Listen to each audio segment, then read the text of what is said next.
Good morning students. आज हम जिस टॉपिक को से शुरुआत करेंगे वो है रिलेटिव एटॉमिक मास। एटॉमिक एटम का, मास मतलब मास। ये रिलेटिव का क्या मतलब है, ये टर्म यहां पे क्यों यूज की गई। रिलेटिव हम कहते हैं तब जैसे मान लीजिए हमारे पास ये 3 पिलर्स थे मान लीजिए, और हमारे पास फीट या मीटर जैसी कोई यूनिट नहीं है इनकी लंबाई को मापने के लिए, मान लेते हैं फिलहाल।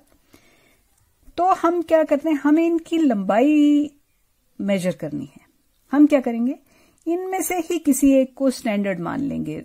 वैसे तो हमने फुट्टे से नापना होता है, ये 1 फुट 2 फुट 3 फुट 4 फुट, लेकिन फुट्टा नहीं है हमारे पास, मीटर भी नहीं है, और हम इन्हीं में से किसी को स्टैंडर्ड मान लेते हैं।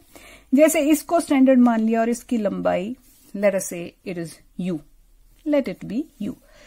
तो अब हम बोलेंगे कि ये वाला पिलर जो है 2u है, इसकी अपेक्षा ये वाला 2 गुना लंबा है, तो हम इसको 2u बोल देते हैं। और ये वाला इसकी अपेक्षा 1.5 गुना लंबा है, तो हम इसको 1.5u बोल देते हैं। अब u क्या है, u इसकी लंबाई है। u ना तो फीट है ना मीटर है, कोई एग्जिस्टिंग यूनिट नहीं है। u क्या है, किसी एक पिलर की लेंथ है। तो इस तरह से हमने इस और इस पिलर की लेंथ इस वाले पिलर के कंपैरिजन में in relation to this pillar बताई। जब आप ऐसा करते हैं तो हम इनकी कौन सी लेंथ बता रहे हैं, इनकी बता रहे हैं relative length of these pillars. किसकी तुलना में, इस स्टैंडर्ड की तुलना में, विच इटसेल्फ इज ए पिलर। इसी तरह से एटॉमिक मास में रिलेटिव की क्यों जरूरत पड़ी।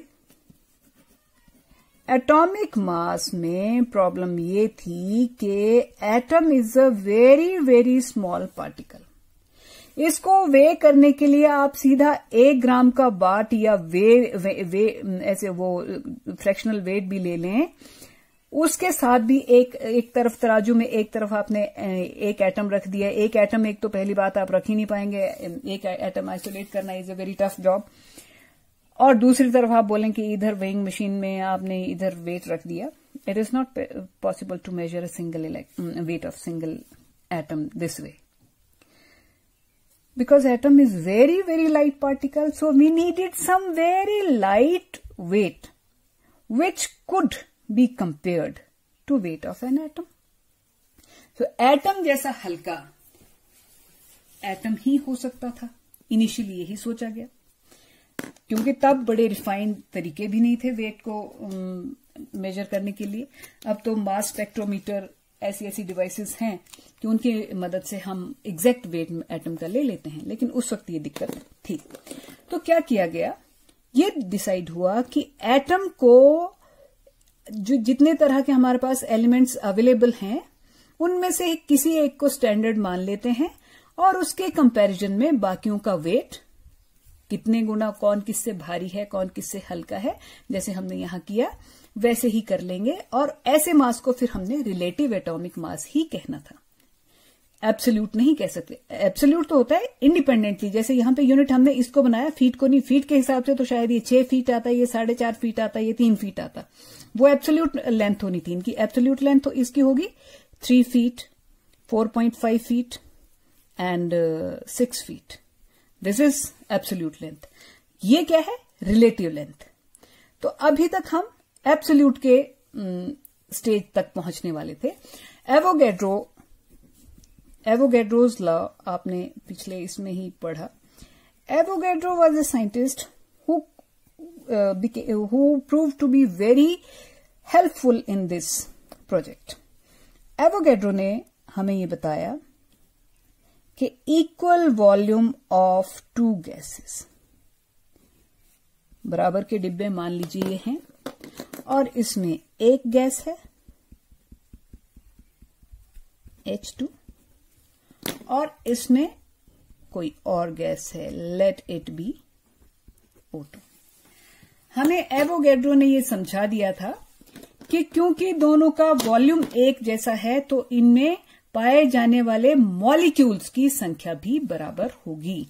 यानी कि मान लीजिए अगर इसमें हाइड्रोजन के n मॉलिक्यूल्स हैं, लेट अस से इसमें n मॉलिक्यूल्स ऑफ हाइड्रोजन हैं, तो दूसरे बॉक्स में n मॉलिक्यूल्स ऑफ O2 होंगे। ये हमें एवोगैड्रो ने बता दिया।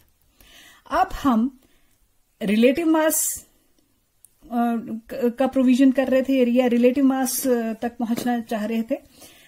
तो कहने का मतलब ये है, यदि हम इनका नंबर बराबर है तो अगर हम ऑक्सीजन के सेम नंबर ऑफ मॉलिक्यूल्स का वेट ले लें और उधर हाइड्रोजन के नंबर ऑफ मॉलिक्यूल्स का वेट ले लें तो नंबर तो इनका बराबर है।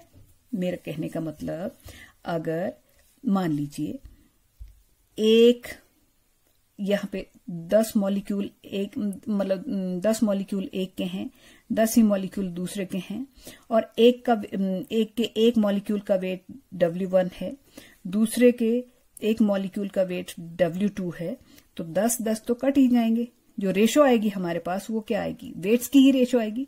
वही हम यहां करने वाले थे। मान लीजिए ये जो n मॉलिक्यूल्स ऑफ हाइड्रोजन हैं, इनका वेट आया W1, ग्राम किलोग्राम जो भी इन्होंने यूनिट यूज की होगी उतना आ गया होगा। और इसके n मॉलिक्यूल्स का वेट, क्योंकि मॉलिक्यूल्स तो सेम होंगे, आ गया मान लीजिए W2। तो अब O2 का वेट डिवाइडेड बाय H2 का वेट कितना आ गया, W2 अपॉन W1। इस W2 में, ये W2 किसके बराबर था, n molecules of O2 multiplied by weight of 1 O2, और ये W1 किसके बराबर था, n molecules of H2 and wait of 1 H2, तभी बना ना ये।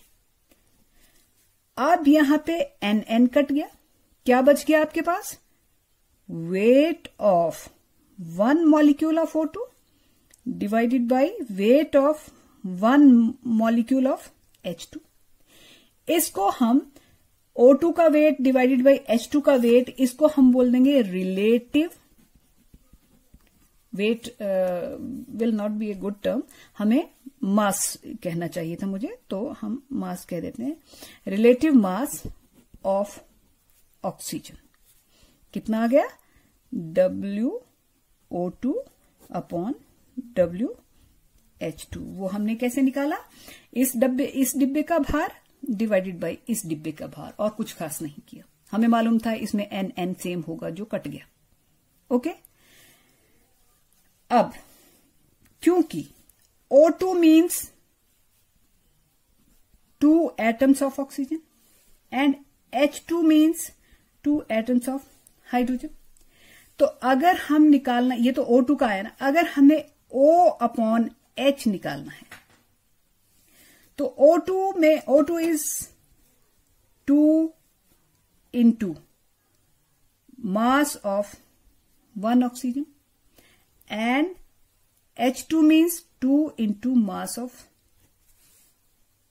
1 hydrogen.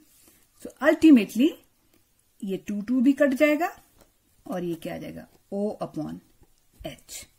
ये आ गया relative mass of oxygen atom, और ये मॉलिक्यूल का मास था। तो जब इस तरह से पहले किसी भी एटम का मास जो थे वो लिया करते थे। इनिशियली स्टैंडर्ड किसको माना गया था, हाइड्रोजन को। वो क्यों माना गया था, क्योंकि हाइड्रोजन इज लाइटेस्ट पार्टिकल, और किसी भी चीज का मास लेना होता था हमें, तो उसके वेपर्स, उसके गैसियस फॉर्म में उसको लेते थे, और सेम वॉल्यूम में हाइड्रोजन को कंटेन करते थे, सेम वॉल्यूम में उस चीज को कंटेन करते थे। फिर जो उनके मासेस का भार आ जाता था तो उनकी रेशो ले लेते थे, और यानी कि आपने किसी भी चीज का मास जो लिया है वो किसकी तुलना में लिया है? हाइड्रोजन की तुलना में लिया है। इसलिए इसको क्या कहा करते थे हम? Relative mass. हाइड्रोजन की तुलना में जैसे ऑक्सीजन का ही मास लिया तो वो ऑक्सीजन का मास आता है 15.994, इस तरह से कुछ 15.9994। सो हाइड्रोजन के साथ ये दिक्कत आने लगी कि रिलेटिव मास हाइड्रोजन की तुलना में जब बाकी एलिमेंट्स का देखने लगे तो फ्रैक्शंस में आता था मास बहुत ज्यादा। हाइड्रोजन के बाद ये स्टैंडर्ड शिफ्ट हुआ oxygen. Oxygen became standard for relative mass hydrogen के बाद। फिर कुछ दिक्कतें आई। फाइनली इस वक्त जो स्टैंडर्ड है और तब से अब तक चला रहा है, that is an atom of 6C12। 6C12 carbon का एक ऐसा आइसोटोप है जिसका कार्बन का एटॉमिक नंबर तो खैर 6 ही होता है, लेकिन कार्बन के 3 आइसोटोप्स होते हैं, उनका मास 12, 13 और 14 इस तरह हुआ करते हैं। तो उनमें से कौन सा सिलेक्ट किया गया है? 12। 6C12 इज द स्टैंडर्ड,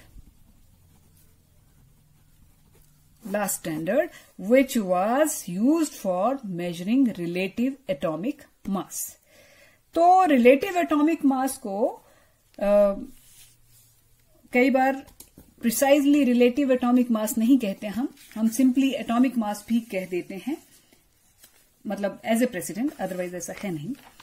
तो उसकी डेफिनेशन क्या आ गई? फिर डेफिनेशन ये आ गई, it is mass of an atom of an element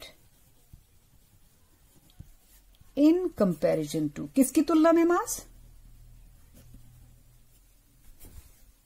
In comparison to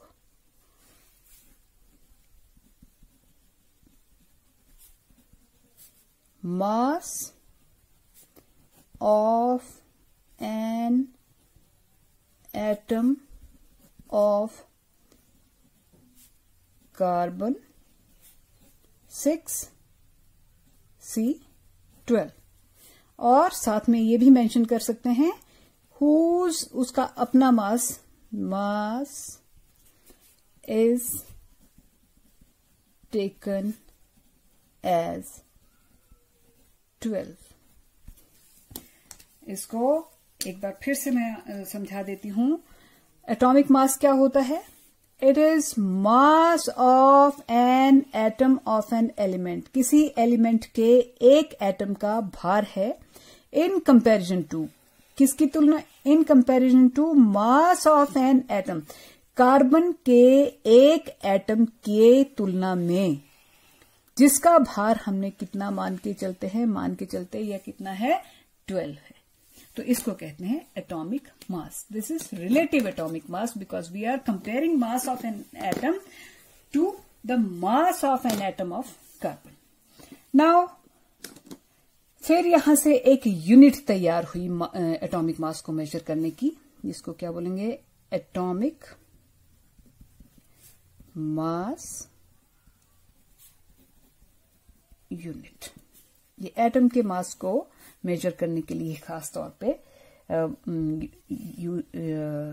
invent हुई। इसका सिंबल ये होता है। और एटॉमिक मास यूनिट को कितना माना गया? It is 1/12 of mass of an atom of carbon. कौन सा कार्बन? 6C12। कार्बन के एक एटम का जो भार आएगा, जिसको हम वैसे जानते हैं कि 12 लिया है हमने उसको, उसको 12 से डिवाइड कर दें तो क्या आता है 1 एटॉमिक मास यूनिट। इसको इतना लॉन्ग इसमें नहीं लिखते, इसके लिए अब एक यूनिट मतलब इस तरह से लिखते हैं 1 एटॉमिक मास यूनिट। सो नाउअडेज रिलेटिव एटॉमिक मास की उतनी रेलेवेंस नहीं है, क्योंकि हम एग्जैक्टली मास स्पेक्ट्रोमीटर से भी मास नाप लेते हैं। किसी की तुलना की जरूरत नहीं है, किसी के कंपैरिजन में अब मास मेजर करने की जरूरत नहीं है। और अगर एग्जैक्टली उस तरह से किया जाए तो हाइड्रोजन का मास जो है that is 1.008 atomic mass unit. Oxygen का आता है 16.0044 यूनिट। ये तो कार्बन के इन कंपैरिजन टू कार्बन है ये वाले तो जो हैं। फिर but with passage of time ये हमारे मास का स्टैंडर्ड लेने की तो हमने स्टैंडर्ड तो चूज कर लिया, 6C12 हो गया और इससे काम चल गया। लेकिन फिर दिक्कत ये आई कि आइसोटोप्स हों जिस चीज के। आइसोटोप्स क्या होते हैं, जैसे मैंने कार्बन का बताया तो आपको, या क्लोरीन का है 17Cl35 17Cl37। क्लोरीन के दो तरह के एटम्स होते हैं, कुछ का मास जो है वो 35 होता है और कुछ का 37 होता है। सो वैसे में ये करना कि क्लोरीन का हम ये कहते हैं कि क्लोरीन के जी कुछ क्लोरीन का मास इस तरह इतना आएगा, ये थोड़ा सा कंफ्यूजन क्रिएट करता था, क्योंकि सैंपल में क्लोरीन के दोनों तरह के आइसोटोप्स पाए जाने थे। क्लोरीन का कहीं से भी आप सैंपल ले लें तो फिर ये डिसाइड किया गया कि जिन चीजों के आइसोटोप्स होते हैं यूजुअली वहां पे हम एग्जिस्टेंस के हिसाब से एवरेज ले लेंगे। क्या मतलब कि जो अगर सैंपल चेक करें क्लोरीन का तो उसमें 35 और 37 मास वाले क्लोरीन की रेशियो आती है 3:1। तो हम एवरेज मास ले लेंगे क्लोरीन का। 35 वाले की प्रोपोर्शन बनता है 3 और 37 वाले का प्रोपोर्शन बनता है 1। एवरेज आ गया divided by 4 that is 35.5 U। U means किसके तुलना में, कार्बन के एक एटम के मास की तुलना में। सो ऐसे केस में एक और टर्म जिसको बोल सकते हैं आप एवरेज, क्योंकि यहां पे तो हम एवरेज यूज कर रहे हैं। Average relative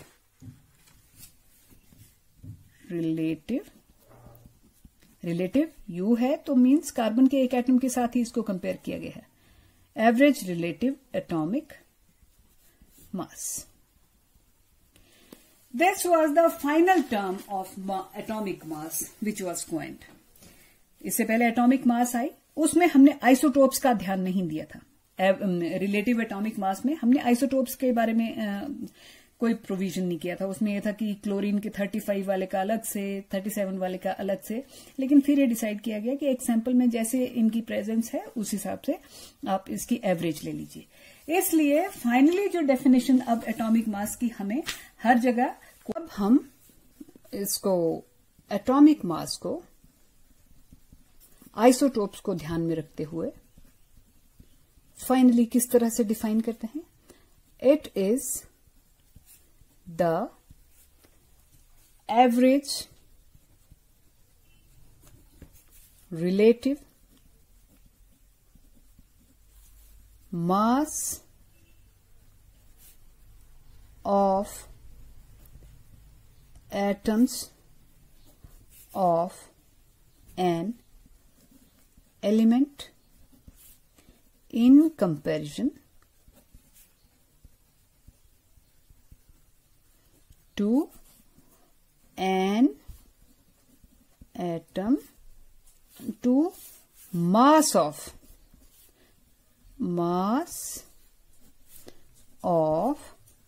an atom of carbon. ये जो एवरेज रिलेटिव मास वाली बात है ये खास तौर पे हमें वहां पे फायदा देगी जहां पे हमारे पास आइसोटोप्स हैं। अगर आइसोटोप्स नहीं है तो एवरेज ऑटोमेटिकली डिवाइडेड बाय 1 आ जाएगी, तो भी कोई दिक्कत नहीं है। But this is full and complete definition. Isotopes हैं तब भी एप्लीकेबल है, नहीं है तो भी कोई दिक्कत नहीं है। इसमें 6C12 लिखना जरूरी है।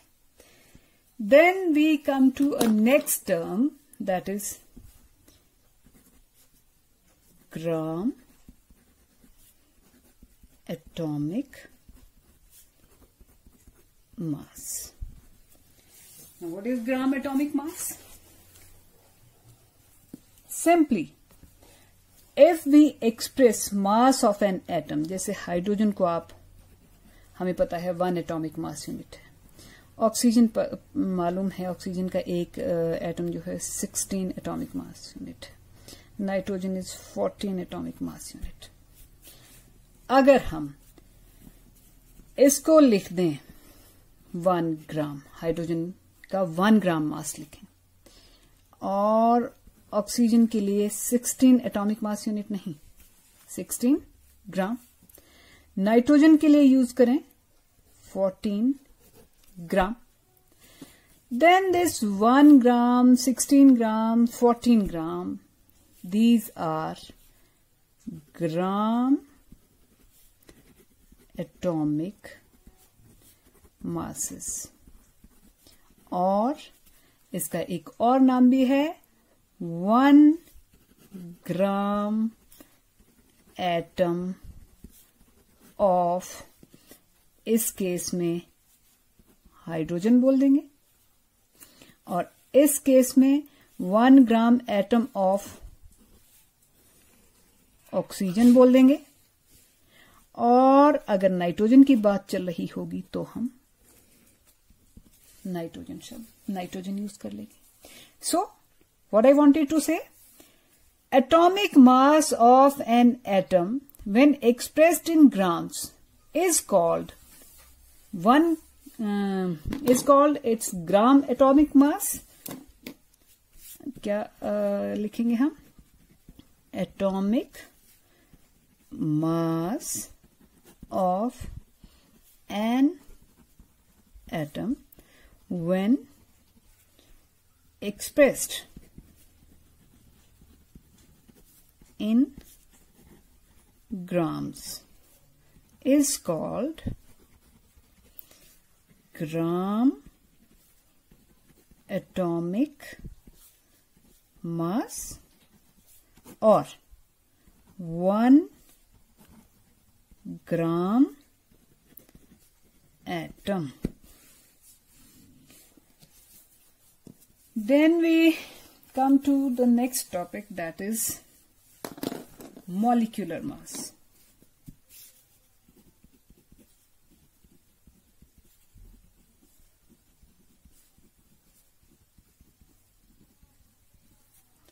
एटॉमिक मास के बाद मॉलिक्यूलर मास को भी एक्सप्रेस करते हैं जो हम, वो that is relative molecular mass.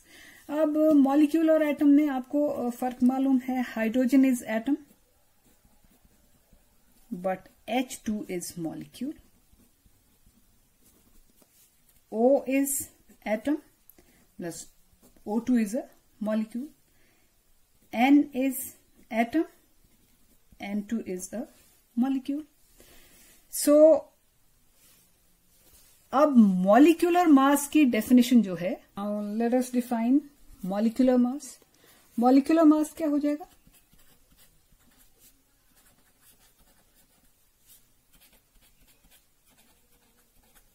Molecular mass हो जाएगा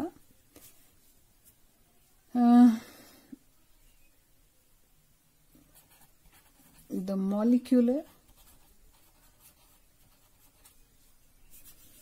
mass of a substance is the average relative mass of its molecules in comparison to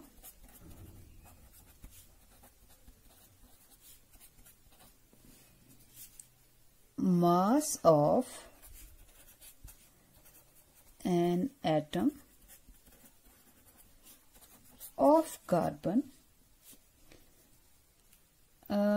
which is taken as 12। ये 12 मेंशन करना थोड़ा जरूरी होता है। ये हम यहां पे भी जो एटॉमिक मास वाली डेफिनेशन थी उसमें भी ये चीज विच इज 12 मतलब 12 मास के साथ हम कंपेयर कर रहे हैं, 1 ना मानते रहे इसको, तो it is important which is taken as 12।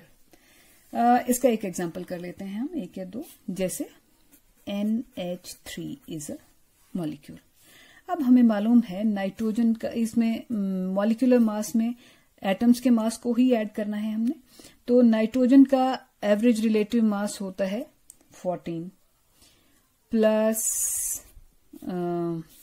Hydrogen एक का मास होता है 1, तो 3 का हो गया 3, तो टोटल आ गया 17U।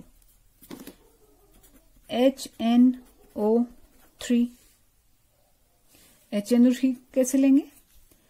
1 हाइड्रोजन उसका 1U, नाइट्रोजन का आ गया 14 plus 3 into 16, so it comes out to be 63U। H2SO4 का देखिए,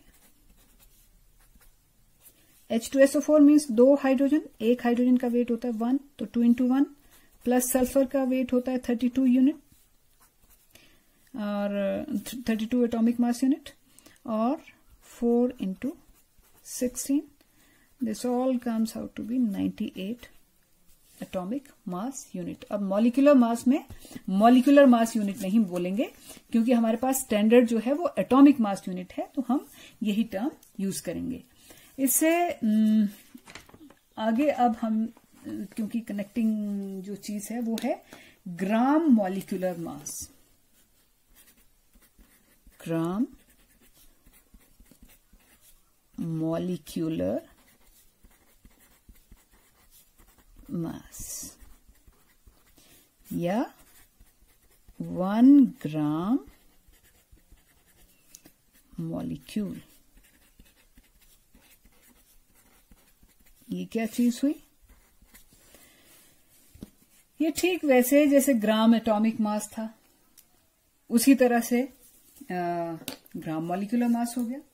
तो क्या हो जाएगा? ग्राम मॉलिक्यूलर मास होगा कि जब किसी चीज, किसी सब्सटेंस के मॉलिक्यूलर मास को आप एटॉमिक मास यूनिट में ना एक्सप्रेस करें, ग्राम में एक्सप्रेस कर दें, तो वो ग्राम मॉलिक्यूलर मास हो गया। क्या हो गया? The mass of molecule of a substance expressed in grams is called gram molecular mass, or 1 gram molecule of that substance. तो हम कह सकते हैं कि अमोनिया का ग्राम मॉलिक्यूलर मास जो है दैट इज 17 ग्राम, और इसका सिंपल मॉलिक्यूलर मास कितना होता था? 17 एटॉमिक मास यूनिट। ये किसका है? NH3 का। ब्लैक में मैं लिख रही हूं ग्राम मॉलिक्यूलर मास को और पर्पल में लिख रही हूं सिंपल मॉलिक्यूलर मास को। तो अब हम बात करते हैं H2SO4 की। H2SO4 इसका ग्राम मॉलिक्यूलर मास अगर हमने लिखना है तो कितना आएगा? 98 ग्राम, क्योंकि इसका मॉलिक्यूलर मास था 98 atomic mass unit. And same way HNO3, इसका ग्राम मॉलिक्यूलर मास आएगा 63 ग्राम, क्योंकि इसका मॉलिक्यूलर मास था 63 atomic mass unit. So that's all for today. Thank you.